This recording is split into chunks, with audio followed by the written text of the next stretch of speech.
Olá, tudo bem? Mais uma vez estou aqui, com vocês. Quero verdadeiramente agradecer mais uma vez estar na presença de todos, Eu sou o professor Tiago, leciono na Escola de Ensino Médio da Montada. E bem, gente, meus queridos alunos que estão aí assistindo hoje a videoaula. Hoje a gente vai falar das polis gregas, principalmente Esparta e Atenas. E a gente vai estudar parte da sociedade espartana, como também da sociedade ateniense. E a gente vai observar que nas polis antigas, a organização social, a organização política, seja ela republicana ou seja ela democrática, a gente vai observar que na Grécia Antiga existia também forma de desigualdade social e também vai existir reformas sociais que a gente vai observar. Então, esse processo das formações da poli, inclusive que a gente estudou na aula passada, inclusive hoje que a gente vai adentrar, inclusive nas cidades, estados mais importantes da Grécia, a gente vai observar o contexto histórico e social delas, das polis gregos. E aí a gente vai observar que não é tão diferente da nossa sociedade hoje. Então vamos lá, vamos começar. Vamos lá, gente? As polis, gente, ou cidade-estados, que era conhecido inclusive nas Grécia Antiga, nesse processo que a gente está observando, da formação das polis. As polis, na verdade, no seu primórdio, não havia um Estado centralizado. Como é isso? Na Grécia Antiga, a cada cidade existia o seu governo próprio, existia sua própria, vamos dizer assim, regime político. E a gente vai observar que essas primeiras polis que vão surgir, alguns historiadores inclusive diz que elas vão surgir entre o século 8 a.C. e o século 7 a.C., no período arcaico. E aí a gente vai observar que na essas primeiras cidades-estados que a gente vai observar, elas vão ser importantíssimas. Importantíssima. Claro que não vai ser uma cidade, Grécia no princípio não vai ser unificada, mas aí a gente vai observar que vão se destacar cidades, entre elas Espartas e Atenas. A Poli, gente, se a gente for observar, está lá inserido nessa cidade-estado o poder político, que inclusive era exercido pelos cidadãos.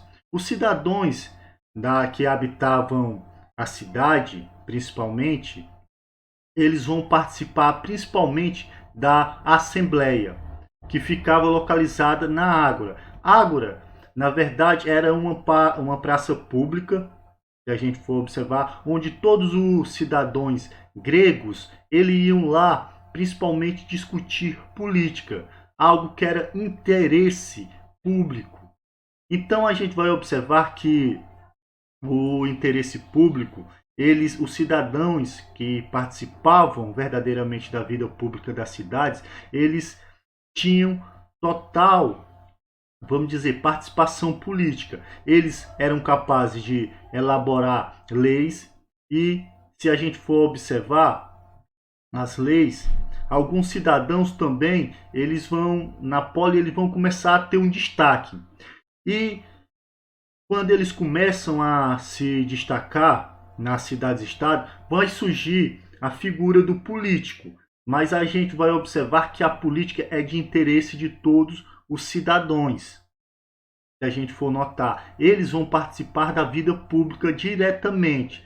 Só que a gente vai observar que, como a gente vai ver daqui a pouco, nem todos os cidadãos verdadeiramente vão participar. Quer dizer, cidadãos tinham um conceito muito, vamos dizer, tinha um conceito totalmente diferente de hoje. Por exemplo, o cidadão só era as pessoas que eram nascidos de pai e mãe grego, quer dizer, se a gente for notar, era bem restrito o conceito de cidadão, sendo excluído as mulheres, estrangeiros, escravos. Inclusive a classe baixa, né, também vai ser excluída, principalmente do termo cidadãos. E aqui a gente vai observar isso, gente, que na verdade na Grécia poucos habitantes eram considerados cidadãos.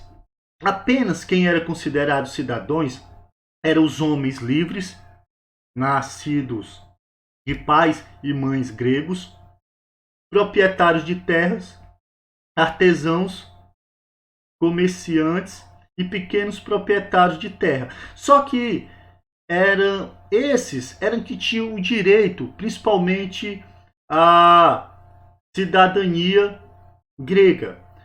Só que existia as outras pessoas que eram excluídos da cidadania, não tinham nenhum direito civil, né? Não tinham nenhum direito à cidadania grega. E aí eram excluídos da vida social e também da vida política, que eram os escravos, os estrangeiros livres, conhecidos como metecos, e todas as mulheres em geral. As mulheres também não eram consideradas cidadãos. Aqui a gente pode observar as duas cidades mais importantes da Grécia.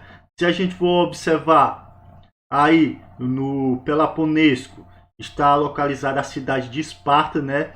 Ao sul, se a gente for observar, da Grécia.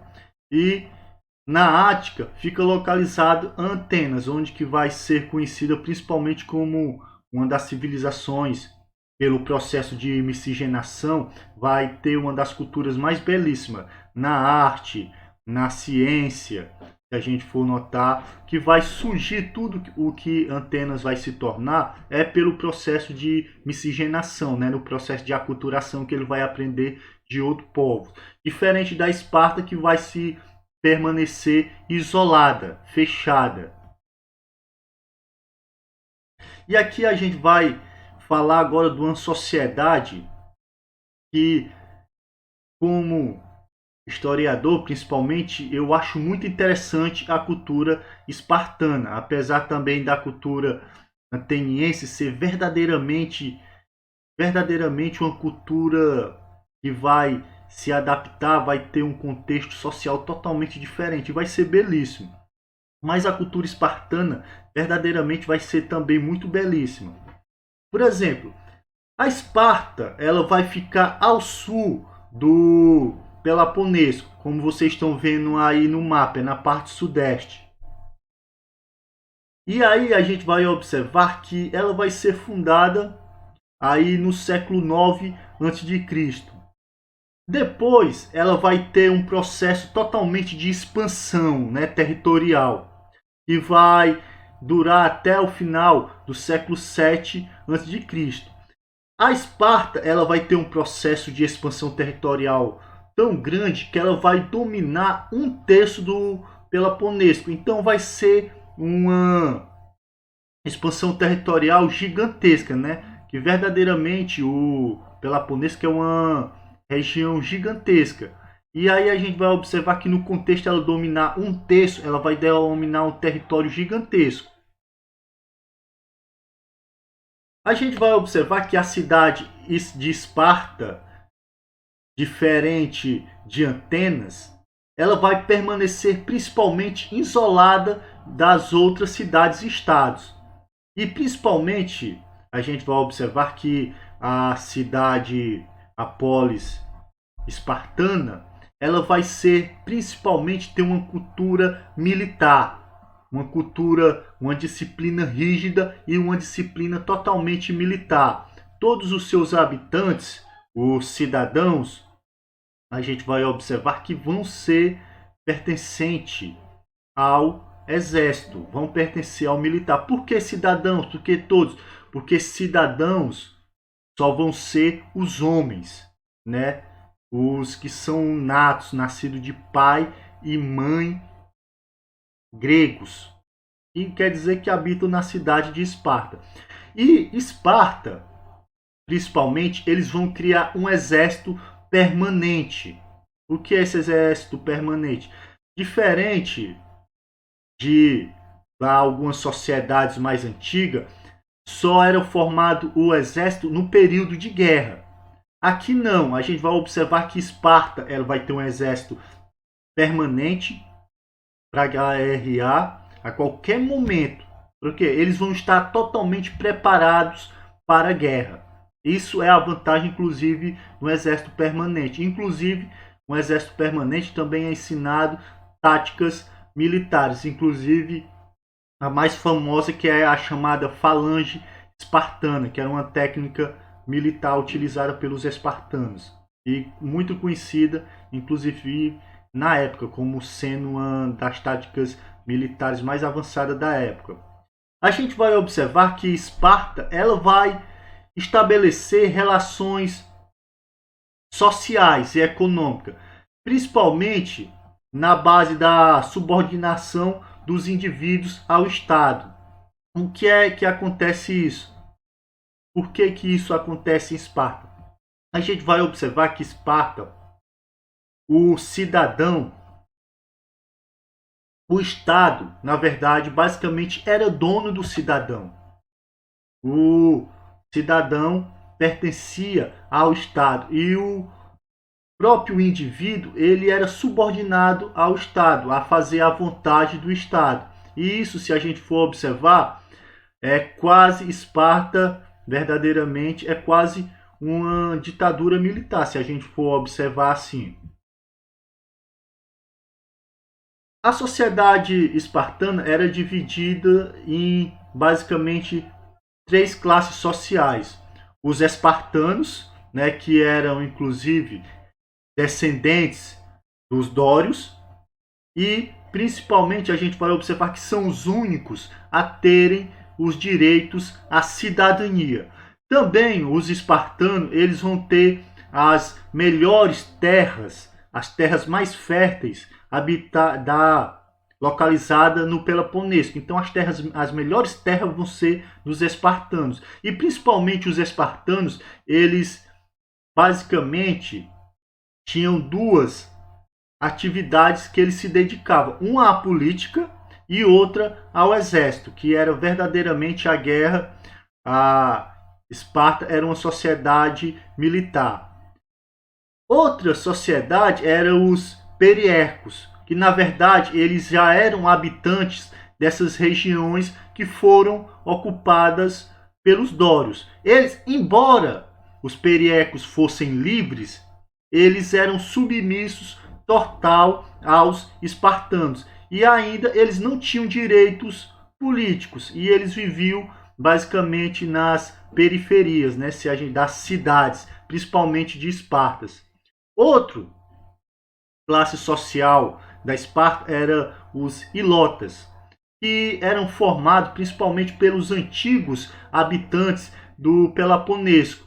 Eles verdadeiramente resistiram à invasão dos dórios, mas eles foram acabando se transformando em escravos, se a gente for observar. E devido a isso, a gente vai observar que eles vão ser a base de todo o trabalho na sociedade espartana, né? Que verdadeiramente os ilotas, eles vão sustentar a sociedade espartana, porque a Esparta ele só vive da política e do exército. E eles vão ser basicamente escravos, vão fazer tudo na sociedade, desde plantar, da agricultura, dos trabalhos domésticos. Eles vão ser a base de toda a sociedade espartana. Isso aqui também é bastante interessante na sociedade espartana. A gente vai observar que isso aqui é verdadeiramente uma organização política. Por exemplo, Esparta era uma diarquia. Aí vocês perguntam, professor, mas o que é uma diarquia? Na verdade, Esparta tinha 2 reis. Era verdadeiramente interessante. Era uma diarquia, possuía 2 reis. E esses reis, ele concentrava os poderes militares, né? Eles controlavam o exército, eles tinham poder religioso e jurídico. E aí a gente vai observar verdadeiramente que eles eram muito poderosos, os reis. Só que a gente vai observar que na Esparta antiga, ninguém estava acima da lei. Ninguém estava acima do Estado. O Estado era o máximo, as leis. Claro que eles sendo poderosos, eles controlando os poderes militares, religiosos e jurídicos, eles eram limitados pela lei. Eles não poderiam ser maior do que a lei. Ninguém em Esparta era maior que a lei. E também os reis, eles eram presidente da Gerúsia. O que é isso? Eles presidiam o Senado. A Gerúsia, ele vai ser conhecido em várias sociedades com nomes diferentes. Por exemplo, em Roma vai ser Senado. Nas culturas que a gente, por exemplo, no hebraico vai ser conhecido como Sinédrio, mas na verdade vai ser o Senado. Já falando no Senado, se a gente for observar, a Gerúsia era formada por 28 gerontes. O que é isso? Eram homens livres com mais de 60 anos, que eles eram eleitos para verdadeiramente criar leis e também julgar crime. Essa era a principal função da Gerúsia. Eles criavam, elaboravam as leis e criavam e julgavam os crimes. Outra que era bastante importante, inclusive, se a gente for notar nessa sociedade, é a Apela e o Euforato, né? A Apela, gente, eram os cidadãos homens livres com mais de 30 anos. Eles elegiam primeiramente, né? Se a gente for observar, eles elegiam a Gerúsia, os homens que iam participar da Gerúsia, e eles também elegiam os magistrados, os élforos. E os élforos tinham uma importância muito grande na sociedade espartana, porque eles, os élforos, fiscalizavam o governo, fiscalizavam toda a organização social do governo espartano e também fiscalizavam os reis. E se a gente for observar, partia da Apela, verdadeiramente eleger os gerentes, escolher aqueles que iam participar da Gerúsia e também os Euforato, os 5 élforos que eram magistrados que fiscalizavam o governo de Esparta. E a gente vai observar que eles tinham esse poder de fiscalizar o rei. Principalmente, como eu já falei, ninguém estava acima da lei espartana, porque o Estado na Grécia Antiga era soberano sobre todos eles. E todos os espartanos eram submissos ao Estado. Agora a gente vai observar, diferente de Esparta, que Esparta era uma república militar, a gente vai observar que a sociedade ateniense, que vai ser fundada pelo Jônico aí no século 9 a.C., no primeiro momento de Atenas, a gente vai observar que Atenas vai ser uma monarquia. O que é isso? Ela vai ser governada por um rei que vai ter várias funções. Inclusive, o próprio monarca ateniense, ele vai ser responsável pelas funções sacerdotais. E com ele existia outros governantes, que é o Polemarca, que ele era responsável por comandar as forças militares, e o Arconte, que era as autoridades civis. E verdadeiramente essas pessoas, principalmente os polemarcas e os arcontes, eles eram escolhidos principalmente pela aristocracia ateniense, que também conhecido como os eupátrias, né? Os bem-nascidos. E aí a gente vai observar algo bastante interessante.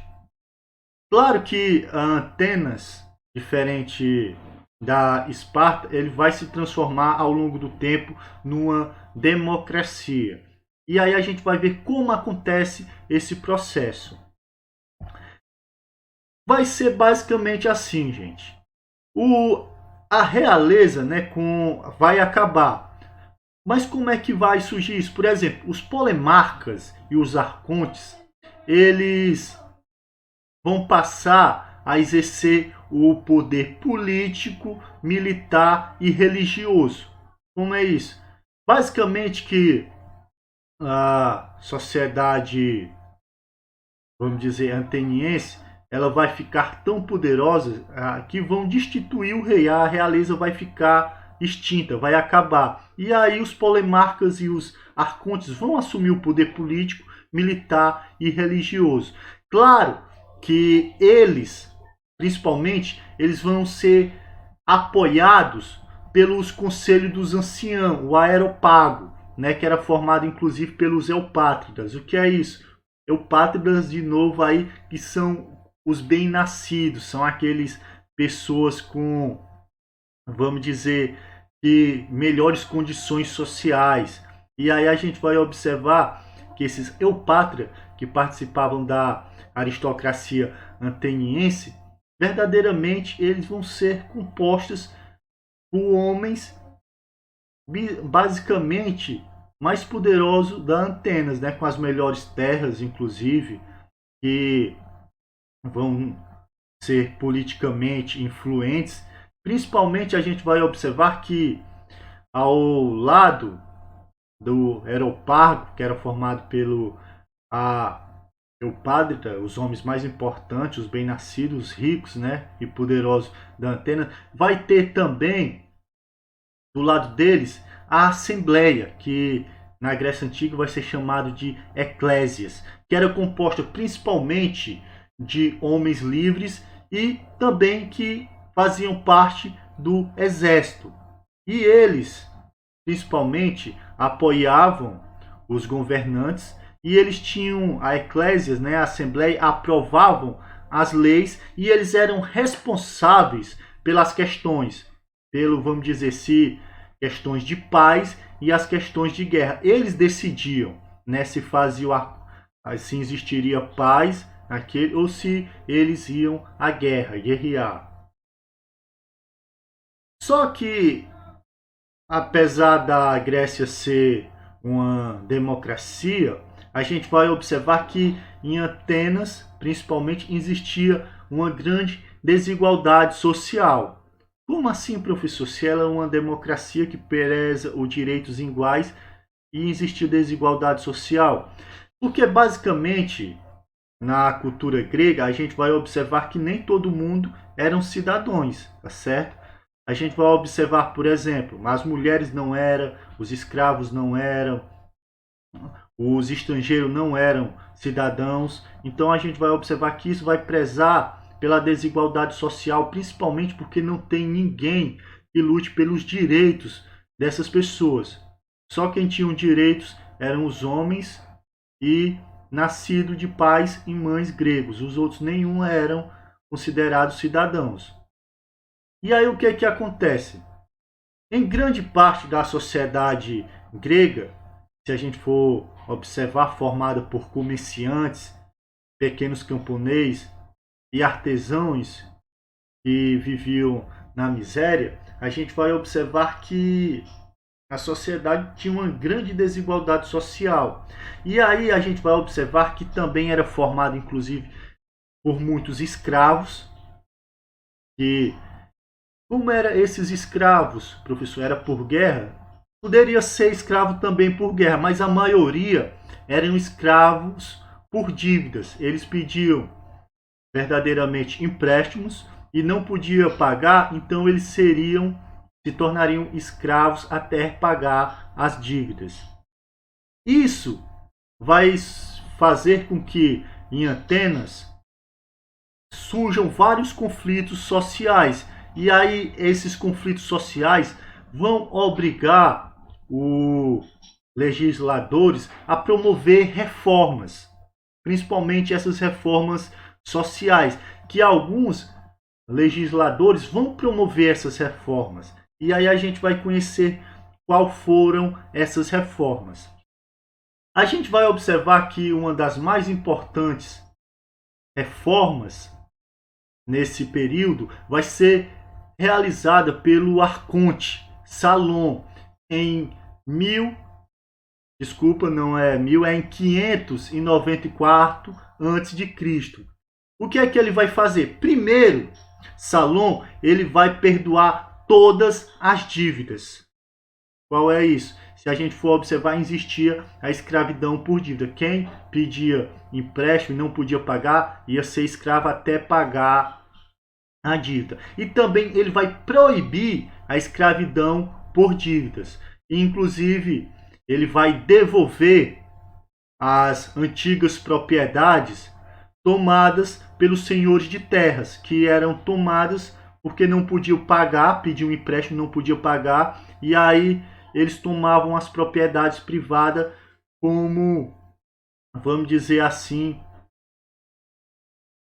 verdadeiramente eles tomavam a propriedade no valor do empréstimo.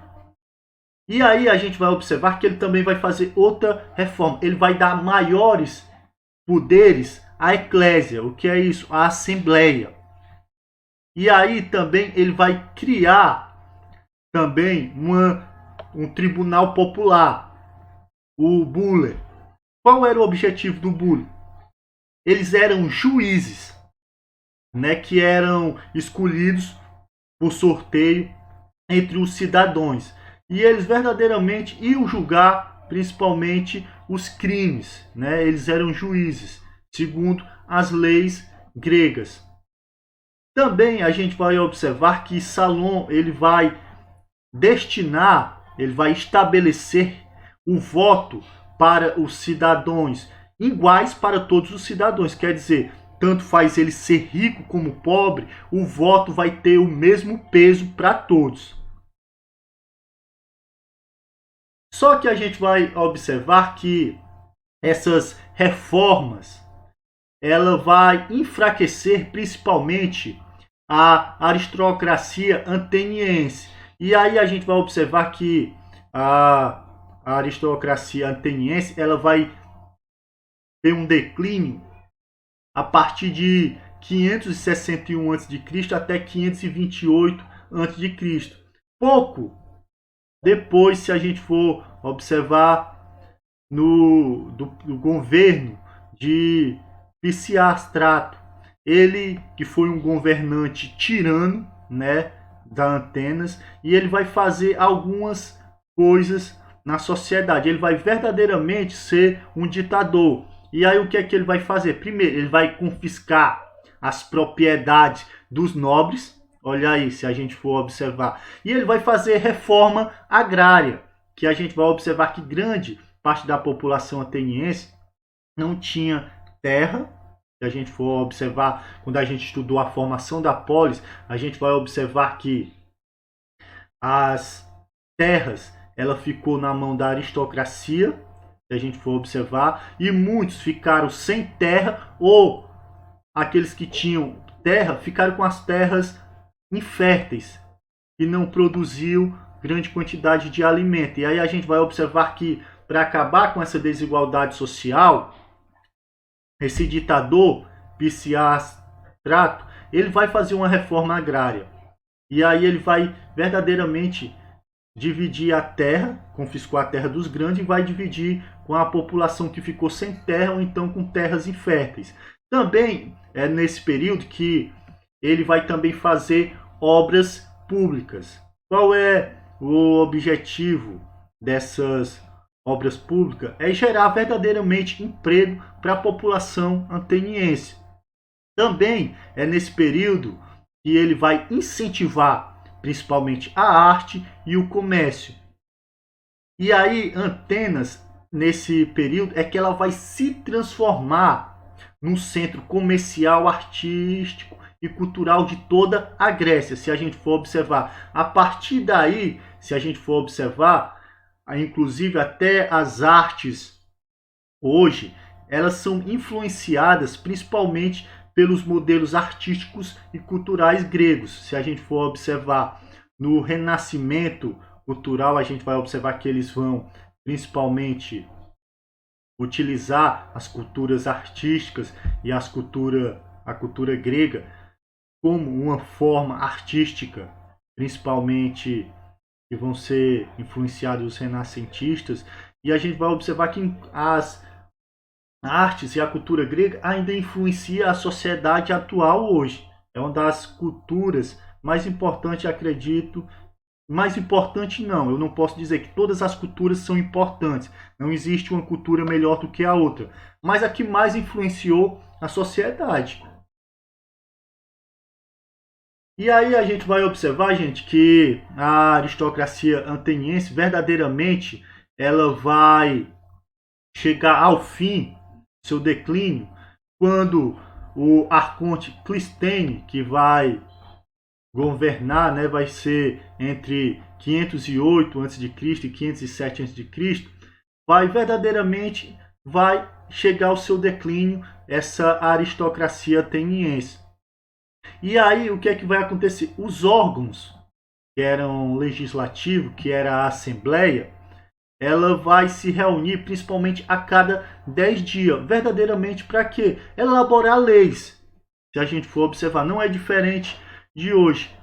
Por exemplo, nas nossas cidades, por exemplo, nas nossas prefeituras, semanalmente os vereadores, eles vão ter esse poder legislativo, vão se reunir para elaborar leis.